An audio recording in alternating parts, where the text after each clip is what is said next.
Hello friends, আমি Kakoli. Welcome back to my channel easy gardening. আজকে আমি আবার একটি নতুন গাছের ভিডিও নিয়ে আপনাদের সামনে হাজির হয়েছি। গাছটির নাম হচ্ছে অ্যালোভেরা। আজকে সেটির ফুল এবং তার উপকারিতা নিয়ে দু একটি কথা বলবো। তাহলে চলুন সরাসরি চলে যাওয়া যাক আমার ভিডিওটিতে। দেখুন বন্ধুরা, আমার এখানে অ্যালোভেরা গাছ রয়েছে। আমি অতটা যত্ন করিনি গাছটাকে, জলটাই দিই আর মাঝে মাঝে খোল পচা জল বা এই জাতীয় কিছু সব গাছগুলোতেই যখন দিই এতেও একটু করে দিয়ে দিই। এর থেকে বেশি কিছু করি না। এবং এগুলো দেখুন কত পুরনো এবং কত বড় বড়, একটু দূর থেকে দেখালেই বুঝতে পারবেন আমার গাছের হাইট কত। এবার আমি কদিন আগে হঠাৎ দেখলাম, এবং এগুলো বলতে গেলে 4-5 বছরের পুরনো হয়ে গেছে। এই বড় বড় গাছগুলো, এগুলো 4-5 বছরের পুরনো। আমি ভাবছিলাম যে কেটে দেবো, এবং এখান থেকে দেখুন ছোট ছোট গাছের চারা বেরিয়েছে। এবার নতুন করে লাগাবো ভাবছিলাম। তো এটা একটা এরকম টবের মধ্যেই লাগানো আছে, আজ হয়ে গেল 4-5 বছর। আমি একে নাড়াইও না, একটা কোণে রাখা রয়েছে। এবার এই কদিন আগে, মানে ধরুন দিন 10 আগে, আমি হঠাৎ দেখলাম যে গাছের মধ্যে এরকম স্টিক বেরিয়েছে, ঠিক রজনীগন্ধার যেরকম স্টিক হয় এরকম স্টিক বেরিয়েছে। আমাকে অনেকটা দূরে হাতটা নিয়ে যেতে হচ্ছে, কারণ গাছের মাথাটা বেরিয়ে গেছে গ্রিলের বাইরে বেরিয়ে গেছে, যার জন্য স্টিকটাও বাইরে। যাই হোক, আমি এখন স্টিকটাকে কাছে নিয়ে আসছি, একটু দেখতে হয়তো অসুবিধা হবে। আচ্ছা, এই দেখুন, এই হলো স্টিক। এবং স্টিকটা দিনকে দিন বেড়েছে। যখন স্টিকটা প্রথম দেখেছিলাম তখন আমি ঠিক যেখানে ধরে আছি, একটু বাইরে নিয়ে যাই আমি, তাহলে বোধহয় ভালো বোঝাতে পারবো।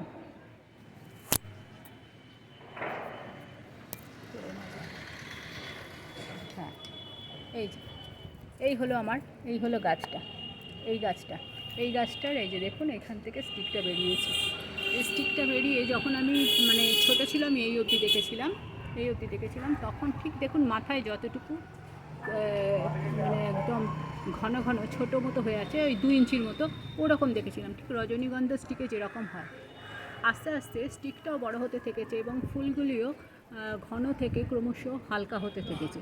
মানে স্টিকটা লম্বা হচ্ছে এবং ফুলের গায়ে গায়ে লেগে থাকাটা কমে যাচ্ছে। এবং তখন ফুলের এটা ছিল সাদা, এখন আস্তে আস্তে এটা অরেঞ্জ কালার ধরেছে। আমি রঙটা আরও কাছ থেকে নিয়ে দেখাচ্ছি, এই দেখুন কি সুন্দর। এবং এরম আস্তে আস্তে এইগুলো কিন্তু এবার পড়ে যাওয়ার টাইম আসছে। নিচে যেগুলো আছে এগুলো পুরনো হয়ে গেছে, এগুলো আস্তে আস্তে মানে এবার আস্তে আস্তে এটা পড়ে যাবে। কিন্তু এর মধ্যেই বীজ আছে, আর একদম মাথার দিকেরগুলো এখনও খুলতে অনেক বাকি আছে, এটাও খুলতে আরও সময় লাগবে। এবং এই রঙটা দেখুন খুব সুন্দর, দেখতেই পাচ্ছেন। আমি ভালোভাবে হয়তো দেখাতে পারছি না, এই যে কাছ থেকে দেখালাম। এই হলো ফুল, আর এই হলো স্টিকটা। এবার যেটা বলছি, আমরা অ্যালোভেরা গাছ তো অনেকেই লাগাই বাড়িতে, কিন্তু এরম স্টিক দেখতে পাওয়ার ভাগ্য বেশি জনের হয় না। কেননা আমরা একটু বেশি যখনই গাছটা যখন এবার ভেতরে নিয়ে এসেছি আমি তুলে, গাছটা যখন খুব ঘন ঘন হয়ে যায় তখন আমাদের পক্ষে রাখার সমস্যা হয়ে যায়। তখন আমরা কি করি, তুলে ফেলে দিই। পুরনো গাছগুলোকে অনেক সময় কেটে ফেলে দিই, যেমন আমি ভেবেছিলাম করব। কিন্তু এই যে স্টিকটা, এটাও অনেক সময় অনেকে কি হয়, স্টিক বেরিয়েছে চলো কেটে ফেলে দিই, আর কি কাজে লাগবে। এবার এই স্টিকটা কিন্তু মানে এটা কিন্তু একটা ভুল হয়ে যায় যে স্টিকটা যদি আপনি কেটে দেন। কারণ অ্যালোভেরার গাছের আমরা জানি এর উপকারিতা অনেক উপকারিতা। এটা মানে আপনার বিভিন্ন মানে অ্যান্টিসেপটিকের তো কাজ করেই। বিভিন্ন যে বিউটি যে প্রোডাক্টগুলো আছে সেগুলোতে লাগে, ওষুধ তৈরিতে লাগে, স্কিনের ভীষণ ভালো মানে উপকারী একটি জিনিস, এমনকি পেটের জন্যও ভালো। শরীরের অনেক উপকারে এটা লাগে, এই গাছটির রস। তো কিন্তু আমরা এই উপকারটা আমরা অনেকেই জানি না যে এই ফুলের মধ্যেও এক ধরনের রস থাকে। এই ফুলের এই যে আমি আরেকবার দেখাচ্ছি, ফুলের এই যে পাপড়িটা, এই পাপড়িটাকে যদি আমি এখন একটা অন্তত এখান থেকে খুলি, এই আমি খুলে নিলাম, কাছে নিয়ে আসি, এই যে আমি খুলে নিয়েছি, দাঁড়ান হাতে কি লেগেছে, হ্যাঁ, এই যে আমি খুলে নিয়ে এলাম। খুলে নিয়ে আসার পর কাছ থেকে এবার ভালো করে দেখানো যাবে।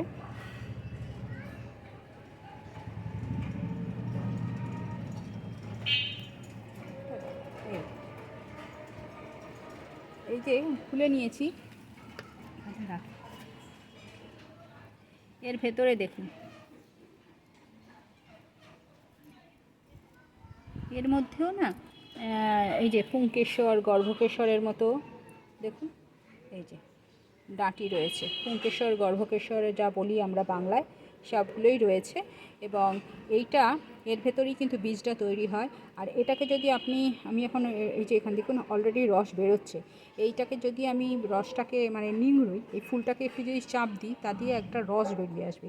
সেই রসটা আমরা অনেকেই জানি না যে ঘৃতকুমারী গাছের যে পাতার মধ্যে যে রস মানে যে উপকারিতা, তার 10 গুণ বোধহয় এই ফুলে থাকে। এটা আমরা অনেকেই জানি না। এই জন্যে অনেকেই কী করি, ফুলটা কদিন পরেই কেটে ফেলে দিই স্টিকটা। কিন্তু এটা যদি কালেক্ট করতে পারেন, এবং এর মধ্যেই থাকে বীজ, যেটা কিন্তু আপনি হাত দিয়ে কালেক্ট করতে পারবেন না। হ্যাঁ, এটা খুব ক্ষুদ্র ক্ষুদ্র আকারের হয় এবং ওটা একসময় নিজে থেকেই শুকনো হয়ে পড়ে যায়। যখনই আপনি এগুলো কালেক্ট করবেন না বা এমনি নিজেকে ঝরতে দেবেন, তখন ওখান থেকে বীজগুলো কিন্তু আপনি নিজে থেকে পড়ে যাবে। তো যাই হোক, এখন কথাটা হচ্ছে যে এর উপকারিতা, এটাও ঠিক ওই ঘৃতকুমারীর যা যা উপকার, মানে অ্যালোভেরার যে যে উপকারিতাগুলো রয়েছে, সেই উপকারিতাটাই এর মধ্যে আছে। তার থেকে অনেক বেশি গুণ আছে।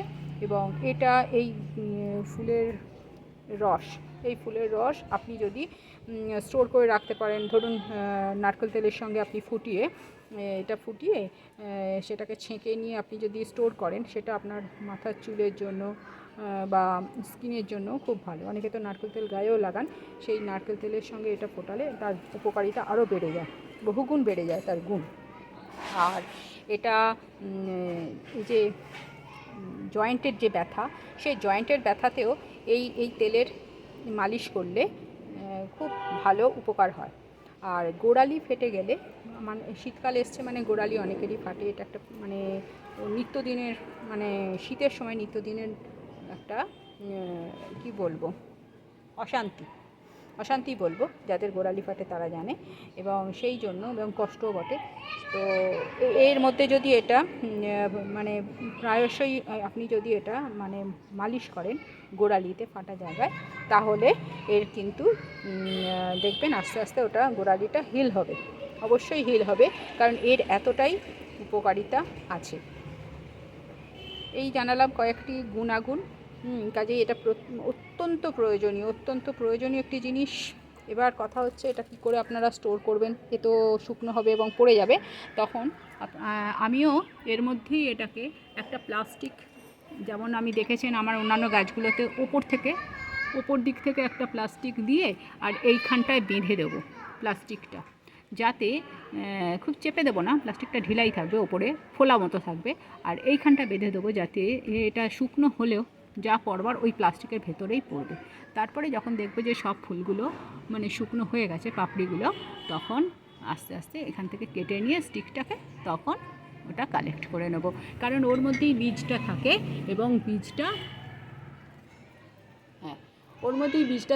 বীজটা আপনি এইভাবেই কালেক্ট করতে পারবেন, কারণ এমনিভাবে হাত দিয়ে কালেক্ট করা ওটা যায় না, কারণ অত্যন্ত ক্ষুদ্র ক্ষুদ্র এর বীজ। আজকে এই ছিল আমার ঘৃতকুমারী এবং ঘৃতকুমারী ফুল সম্বন্ধে কিছু কথা।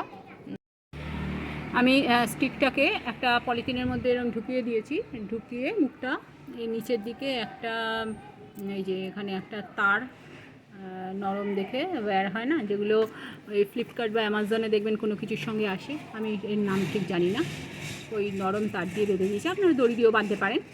বেঁধে এবার স্টিকটা যদি বেশি হাওয়ায় দুলে বা এই যে প্লাস্টিকটা দেওয়াতে একটু ভারীও হয়ে গেল ওপর দিকটা, সেই জন্য আমি কী করলাম, একটা দড়ি দিয়ে এখানে গ্রিলের সঙ্গে বেঁধে দিয়েছি, যাতে ও বেশি না নড়ে।